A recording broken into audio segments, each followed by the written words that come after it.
If your Hyundai displays a check BSD system warning, it means the blind spot detection system has detected a fault and may not operate correctly. The BSD system uses radar sensors mounted near the rear of the vehicle to monitor adjacent lanes and alert you to vehicles in your blind spots. Common symptoms include a check BSD system message on the dashboard, blind spot monitoring no longer functioning, missing lane change warnings, warning lights remaining illuminated, or intermittent operation depending on weather or sensor conditions. The most common causes include dirty or obstructed radar sensors, damaged rear bumper areas, faulty blind spot radar modules, damaged wiring, low battery voltage, blown fuses, or software calibration issues after collision repairs. Start by cleaning the rear bumper where the BSD radar sensors are located.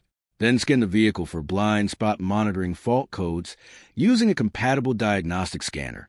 Inspect the wiring and connectors for damage, and if necessary, recalibrate or replace the faulty radar sensor.